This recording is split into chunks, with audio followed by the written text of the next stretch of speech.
What's up, guys? Welcome back to another YouTube video. Today we are going to be talking about all the things I wish I knew as a beginner crocheter and what I think you guys need to know. So let's get started. Now, before I get too far into this video, make sure to like and subscribe for more crocheting content. So again, I am in my car, but I'm on my lunch, so I just figured this would be a good time to tell you guys what I know and what I've learned. So as a beginner crocheter, the one thing I will tell you, and I hate this rule for myself, but it's very, very true. Start with the smaller yarn. I know it sounds dumb and everyone just wants to jump into using the thick, fluffy yarn. If you're learning to crochet, you're gonna wanna use a smaller yarn, and here's why. So I'm gonna use acrylic yarn for reference. You're gonna wanna use acrylic yarn because it's a lot easier to see your stitches in versus the big, thick, fluffy yarn.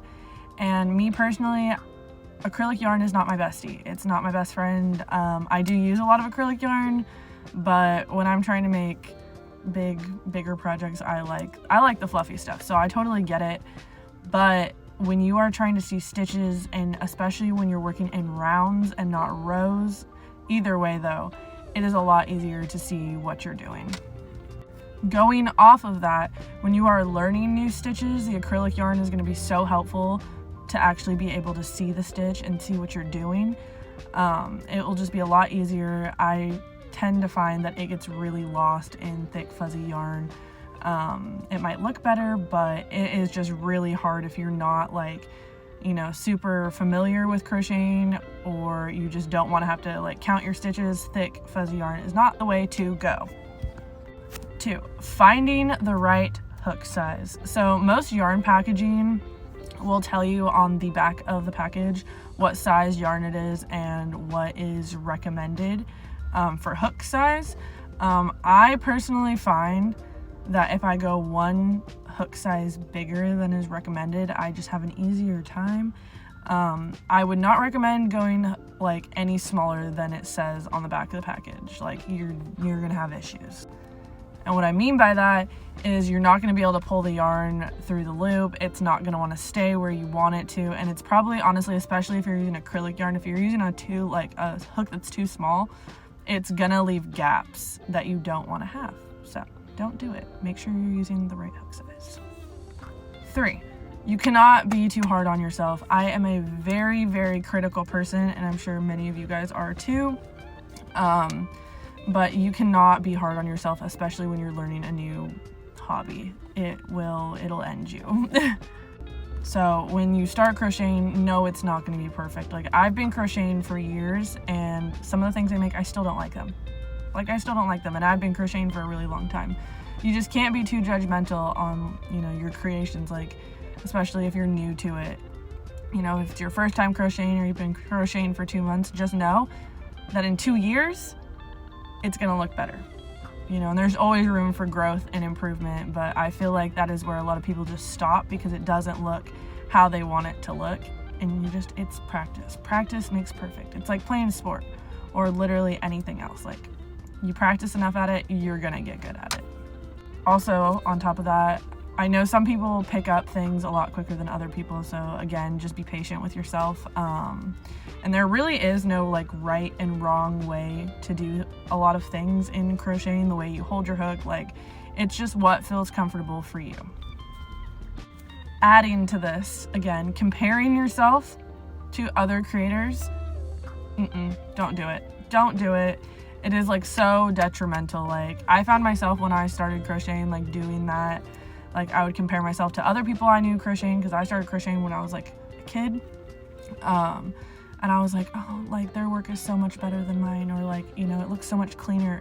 Everyone's work is going to be different. It's not going to be the same, whether you're doing it the same way or not. It's always going to look a little bit different, and that's okay. That is okay.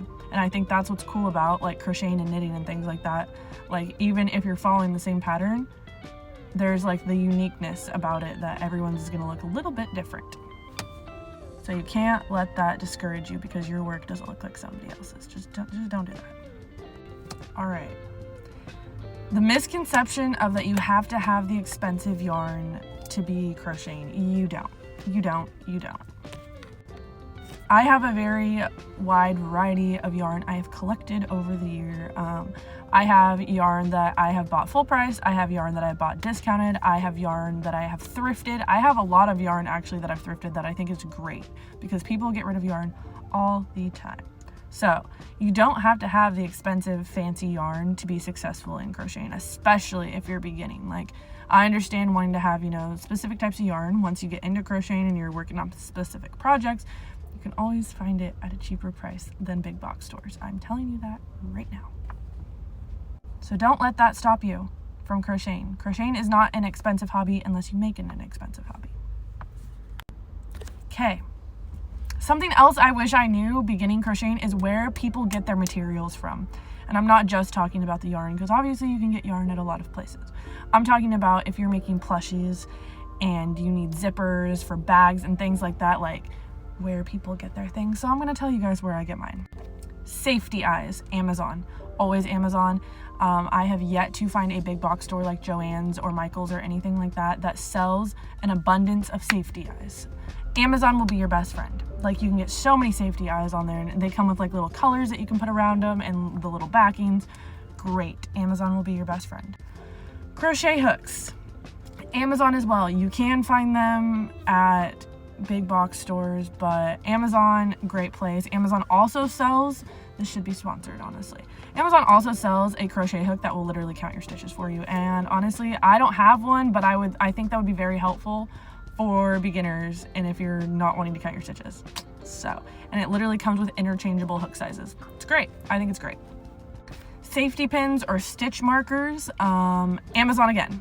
Amazon for everything, basically. You can find them at a lot of craft stores. I just find that you can get more for your money on Amazon. You can. Polyfill is a hard one. I always look at garage sales and Goodwill because people get rid of polyfill all the time because polyfill is kind of expensive. But sometimes people just get rid of it for like really cheap. But you can find polyfill literally anywhere, even like Walmart. So